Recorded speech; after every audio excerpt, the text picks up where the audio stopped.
Mulai implementasi sistem akuntabilitas kinerja instansi pemerintah atau SAKIP Dinas Kesehatan Kota Tasikmalaya. Tugas pokok dan fungsi. Tugas pokok, Dinas Kesehatan mempunyai tugas pokok membantu wali kota melaksanakan urusan pemerintahan daerah dan tugas pembantuan di bidang kesehatan. Fungsi 1. Perumusan kebijakan dalam penyelenggaraan urusan kesehatan. 2. Pelaksanaan kebijakan penyelenggaraan urusan kesehatan. 3. Pelaksanaan evaluasi dan pelaporan sesuai dengan lingkup tugasnya. 4. Pelaksanaan pengelolaan administrasi dinas dan pelaksanaan fungsi lain yang diberikan oleh wali kota sesuai dengan tugas dan fungsinya. Indikator kinerja Dinas Kesehatan yang mengacu pada tujuan dan sasaran Renstra periode 2017-2022. Misi mengurangi tingkat kemiskinan dan meningkatkan daya beli masyarakat. Tujuan meningkatkan akses serta layanan kesehatan. Sasaran meningkatnya layanan kesehatan dasar dan rujukan bagi masyarakat miskin. Indikator kinerja persentase masyarakat miskin mendapat jaminan kesehatan. Kinerja awal 40%, di akhir target diharapkan bisa mencapai 60%. Misi memenuhi kebutuhan pelayanan dasar masyarakat untuk meningkatkan kualitas sumber daya manusia. Tujuannya menurunnya permasalahan kesehatan di masyarakat. Sasaran meningkatnya upaya kesehatan masyarakat dengan pendekatan keluarga. Indikator kinerja angka kematian bayi per 1000 kelahiran hidup. Di kinerja awal 6,09, di target akhir diharapkan bisa mencapai 5,29. Kemudian angka kematian ibu kinerja awal 116,75 per 100.000 kelahiran hidup, diharapkan target akhir bisa mencapai 125,09 per 100.000 kelahiran hidup. Indikator kinerja prevalensi stunting, kinerja awal 12,3, di target akhir diharapkan bisa mencapai 18,1. Sasaran meningkatnya upaya pencegahan dan pengendalian penyakit. Indikator kinerja persentase capaian SPM penyakit menular dan tidak menular. Kinerja awal 100%, sehingga di target akhir juga bisa tercapai 100%. Sasaran meningkatnya mutu pelayanan kesehatan. Indikator kinerja, indeks kepuasan masyarakat, di awal kinerja 76 poin, diharapkan di target akhir bisa mencapai 90 poin. Indikator kinerja persentase puskesmas atau FKTP terakreditasi, kinerja awal 23,8%, di target akhir bisa mencapai 100%. Misi meningkatkan tata kelola pemerintahan yang baik dan bersih. Tujuan terlaksananya tata kelola administrasi dan manajemen yang profesional dan akuntabel pada Dinas Kesehatan. Sasaran meningkatnya kualitas tata kelola administrasi dan manajemen serta pelayanan publik. Indikator kinerja hasil penilaian SAKIP Dinas Kesehatan di kinerja awal 35, diharapkan nanti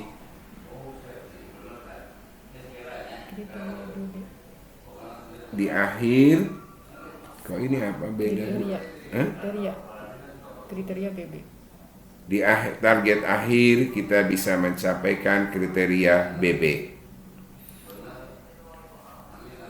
Indikator kinerja maturitas SPIP Dinas Kesehatan,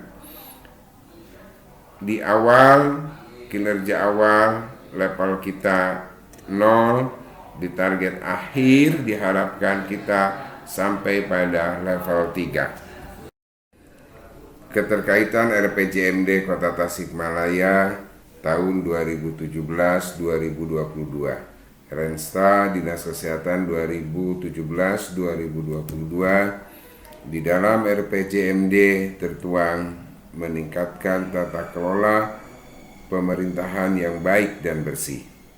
Di dalam RPJMD tertuang terselenggaranya tata kelola pemerintahan yang profesional, efektif, efisien, transparan, akuntabel, bebas korupsi, kolusi, dan nepotisme berbasis teknologi informasi. Sasaran programnya meningkatnya sistem akuntabilitas pengelolaan keuangan dan kinerja perangkat daerah, meningkatnya kualitas pelayanan publik berbasis teknologi informasi. Di dalam RPJMD tertuang memenuhi kebutuhan pelayanan dasar masyarakat untuk meningkatkan kualitas sumber daya manusia, meningkatkan kualitas hidup masyarakat, meningkatkan derajat kesehatan masyarakat. Tertuang dalam RPJMD menurunnya permasalahan kesehatan di masyarakat. Sasaran programnya meningkatnya upaya kesehatan perorangan dan upaya kesehatan masyarakat, meningkatnya kapasitas sumber daya manusia kesehatan, meningkatnya sediaan farmasi, alat kesehatan, dan makanan minuman, meningkatnya pemberdayaan masyarakat bidang kesehatan.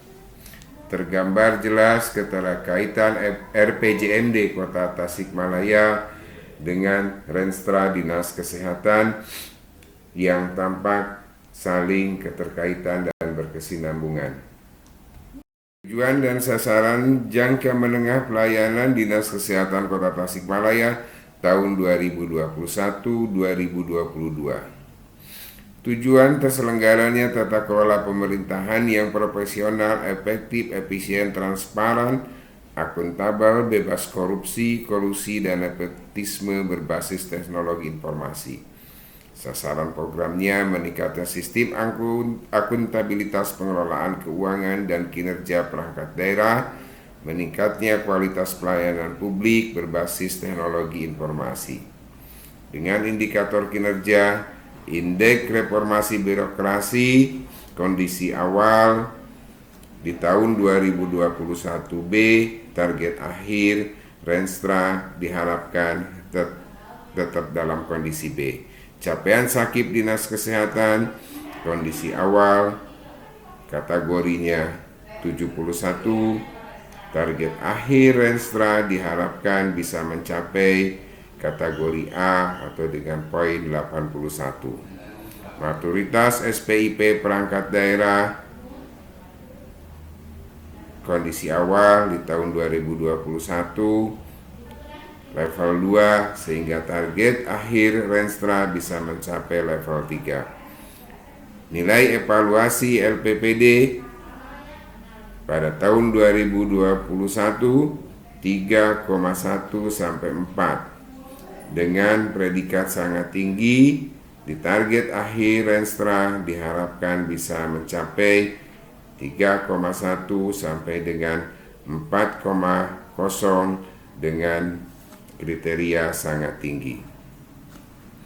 Meningkatnya kualitas pelayanan publik berbasis teknologi informasi, indikator kinerja, indeks kepuasan masyarakat, kondisi awal di tahun 2021, predikat baik diharapkan di akhir Renstra predikatnya tetap baik.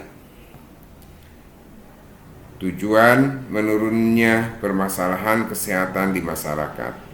Dengan sasaran program meningkatnya upaya kesehatan perorangan dan upaya kesehatan masyarakat.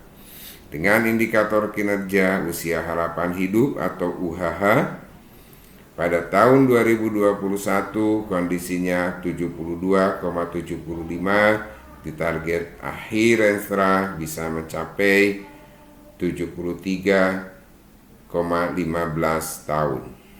Angka kematian ibu di tahun 2021 145,18 per 100.000 kelahiran hidup. Di target akhir diharapkan bisa mencapai 125,09 per 100.000 kelahiran hidup. Indikator kinerja prevalensi stunting di tahun 2021 ada di angka 19,1%, sehingga di target akhir daripada Renstra bisa mencapai 18,1%. Capaian SPM pelayanan kesehatan masyarakat di kondisi awal 100%, di tahun 2021 100%, sehingga di target akhir Renstra diharapkan tetap bisa mencapai angka 100%. Persentase capaian SPM penyakit menular dan tidak menular kondisi awal 100%, di tahun 2021 100%, diharapkan di target akhir daripada Renstra tetap di angka 100%. Persentase ODF di tahun 2021 kita berada di posisi 7,25%, sehingga di target akhir daripada Renstra bisa mencapai 30,43%. Persentase layanan jaminan kesehatan nasional masyarakat di tahun 2021 95%, diharapkan di target akhir Renstra kita bisa mencapai 100%. Persentase rumah sakit rujukan yang terakreditasi tahun 2021 75%, di target akhir tahun Renstra kita bisa mencapai 75%. Capaian fasilitas kesehatan tahap pertama yang terakreditasi di tahun 2021 100%, diharapkan di target akhir Renstra bisa mencapai 100%. Sasaran meningkatnya kapasitas sumber daya manusia kesehatan dengan indikator kinerja persentase tenaga kesehatan yang tersertifikasi di tahun 2021 100%, begitupun di target akhir Renstra bisa mencapai di angka 100%. Sasaran meningkatnya sediaan farmasi, alat kesehatan dan minuman serta makanan, indikator kinerja persentase ketersediaan obat dan pelayanan kefarmasian sesuai standar tahun 2021 90%, di target akhir tahun daripada Renstra bisa mencapai di angka 100%. Meningkatnya pemberdayaan masyarakat bidang kesehatan, indikator kinerjanya persentase rumah tinggal ber-PHBS di kondisi awal kita ada di 38%, di tahun 2021 45,13%. Di target akhir daripada Renstra kita berharap bisa mencapai angka 50%. Capaian indikator kinerja Dinas Kesehatan Kota Tasikmalaya tahun 2018-2020. Indikator kinerja utama 1. Persentase masyarakat miskin mendapat jaminan kesehatan. Capaiannya 2018 di angka 95,24%, di tahun 2019 90%, di tahun 2020 43,75%. Nampak ada penurunan yang sangat signifikan. Ini tidak terlepas dikarenakan ada penonaktifan daripada PBI atau peserta BPJS yang mendapatkan bantuan pemerintah yang berasal dari APBN, karena memang setelah mendapatkan koreksi ada penonaktifan yang cukup banyak, sehingga berdampak kepada penurunan kepesertaan masyarakat yang mendapatkan jaminan kesehatan Penyebab utamanya dikarenakan basis data kependudukan yang memang tidak ada kesesuaian sehingga mendapatkan penghapusan dari kepesertaan BPJS tersebut. Kemudian indikator kinerja yang kedua, angka kematian ibu, capaiannya di tahun 2018 88, angka kematian bayi mencapai 88%, kemudian tahun 2019 mencapai angka 94%, kemudian di tahun 2020 64,23%. Nah, ini juga menunjukkan bahwa target tidak tercapai secara sempurna, dikarenakan kita ketahui bersama bahwa di tahun 2019, di 2020 khususnya kita mendapatkan pandemi COVID, awal pandemi COVID, sehingga angka kematian bayi menjadi bertambah. Kita ketahui bersama di dalam pandemi COVID ini ada beberapa program strategis Dinas Kesehatan seperti Posyandu, kunjungan bayi balita atau pemeriksaan bayi mengalami gangguan dikarenakan kunjungan bayi mengalami penurunan, kemudian pemeriksaan bayi juga mengalami penurunan, yang juga termasuk di dalam pemeriksaan ibu hamil mengalami penurunan karena kondisi pandemi, sehingga akhirnya beresiko atau berdampak pada tingginya angka kematian bayi. Begitupun juga angka kematian ibu, capaian di tahun 2018 49,90%, di 2019 88,16%, di tahun 2020 75,16%. Ini pun juga sama, tidak bisa mencapai target dengan baik, di mana kondisi-kondisi untuk penanggulangan angka kematian ibu ini mendapatkan depresi dari kasus COVID yang berkembang selama hampir 2 tahun. Sehingga pemeriksaan ibu hamil, kemudian pemeriksaan terhadap kehamilan, persalinan, dan upaya pertolongan ibu bersalin juga mengalami hambatan-hambatan dikarenakan pada tahun 2020 ini mengalami pandemi COVID, sehingga kunjungan ibu atau kunjungan rumah untuk ibu ini mengalami penurunan, dan sehingga akhirnya berdampak terhadap risiko kematian ibu. Kemudian untuk prevalensi stunting, capaian di tahun 2018 99%, kemudian di tahun 2019 alhamdulillah melampaui target, tercapai 100,90%,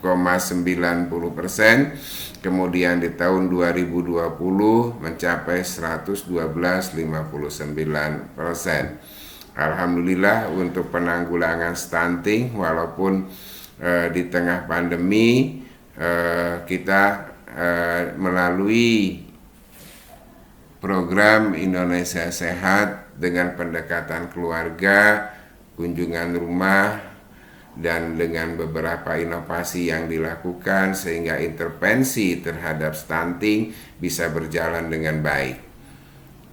Kemudian persentase capaian SPM penyakit menular dan tidak menular, capaian 100% di tahun 2018, di 2019 100%, kemudian di tahun 2020 ada di angka 43,13%. Seperti kita ketahui, untuk capaian penyakit menular dan tidak menular ini kita sampai saat ini masih dalam pandemi COVID, sehingga penyakit menular itu menjadi satu resiko yang cukup tinggi karena memang kunjungan masyarakat terhadap fasilitas kesehatan juga mengalami penurunan.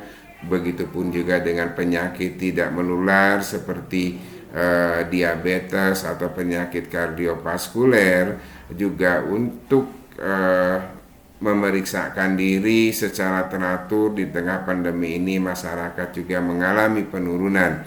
Begitupun juga untuk program yang terkait dengan pelayanan langsung yang tidak menular maupun penyakit menular, secara persentase di tahun 2020 ini mengalami penurunan yang sangat signifikan dikarenakan memang terkonsentrasi penanganan untuk penyakit menular itu tercurah kepada COVID-19. Sedangkan kita ketahui bahwa penyakit menular maupun tidak menular ini di Kota Tasikmalaya jenisnya begitu banyak sehingga beberapa penyakit menular tidak bisa dicapai dengan baik. Begitupun juga penyakit tidak menular. Indeks kepuasan masyarakat capaian di tahun 2018 98%, di tahun 2019 92,44%, di tahun 2020 92,48%. Ini juga sama indeks kepuasan masyarakat karena dampak pandemi ini terdepresi sehingga mengalami penurunan daripada target yang diharapkan, tidak sesuai dengan target atau capaian yang kita harapkan, dikarenakan memang hal ini juga sebagai dampak yang tidak langsung daripada pandemi COVID-19 ini. Kunjungan masyarakat terhadap fasilitas kesehatan baik swasta maupun pemerintah mengalami penurunan, sehingga pemanfaatannya pun mengalami penurunan dikarenakan terkonsentrasi untuk penanggulangan COVID. Persentase puskesmas terakreditasi 2018 100%, 2019 100%, 2020 95,45%. Dikarenakan di tahun 2020 yang pertama memang ada penambahan puskesmas yang belum terakreditasi, ini sedang berproses. Juga ada penundaan terhadap beberapa puskesmas yang harus melakukan reakreditasi, tetapi dikarenakan kondisi pandemi COVID, baik itu yang belum terakreditasi harus terakreditasi mengalami penundaan. Kemudian beberapa puskesmas juga yang harus melakukan reakreditasi di tahun berikutnya, proses akreditasinya ini mengalami penundaan dikarenakan memang kondisi pandemi COVID-19. Hasil penilaian Sakip Dinas Kesehatan capaiannya alhamdulillah di tahun 2018 melampaui target, kemudian capaian di tahun 2019 dan 2020 sesuai dengan target yaitu 100%.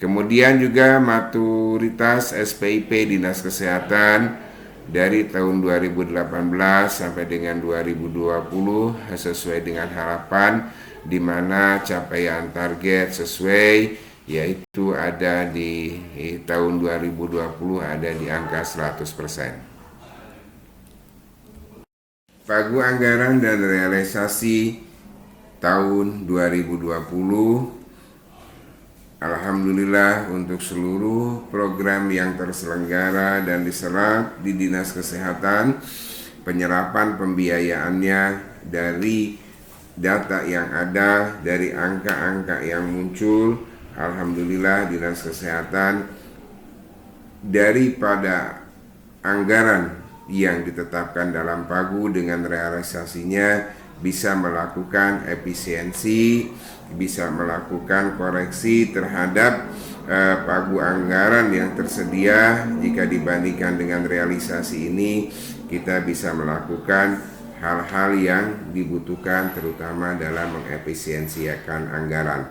Dari seluruh program yang dilaksanakan sangat terlihat jelas bahwa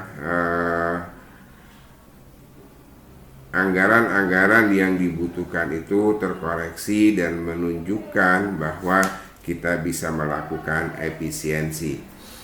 Terkecuali untuk program pelayanan kesehatan penduduk miskin, daripada anggaran 23 miliar 87 juta 217.332 rupiah, realisasinya 31 miliar 378 juta 88.126. Ini dikarenakan memang adanya penambahan pembiayaan untuk program pelayanan kesehatan penduduk miskin, di mana dari PBI yang berasal dari APBN terkoreksi, kemudian juga adanya penambahan kepesertaan kesehatan untuk program pelayanan kesehatan penduduk miskin ini, di mana kita harus bisa secepatnya mencapai UHC atau Universal Health Coverage. Realisasi secara keseluruhan daripada pagu anggaran kita ada di angka 90,69%.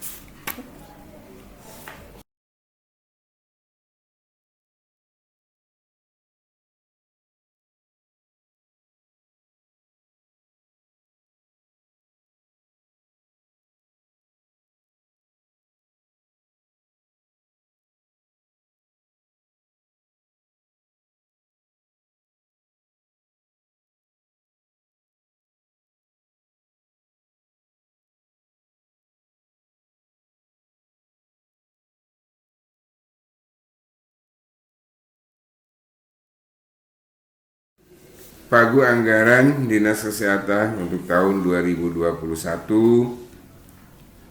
Yang pertama, program penunjang urusan pemerintah daerah, kabupaten atau kota dengan anggaran 119 miliar 304 juta 54.980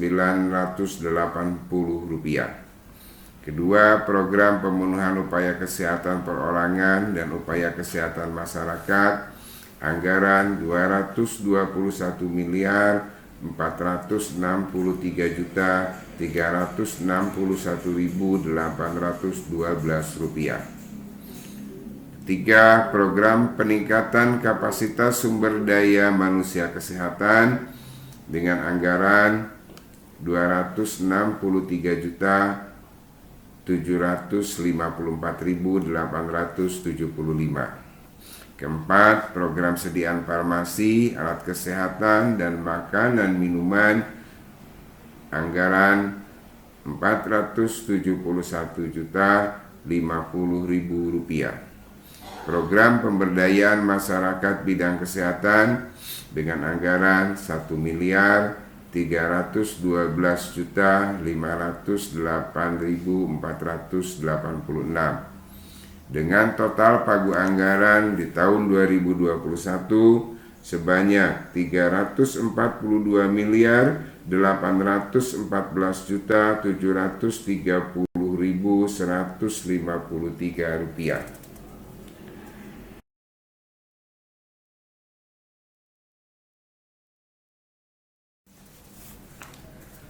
Demikian yang bisa kami sampaikan.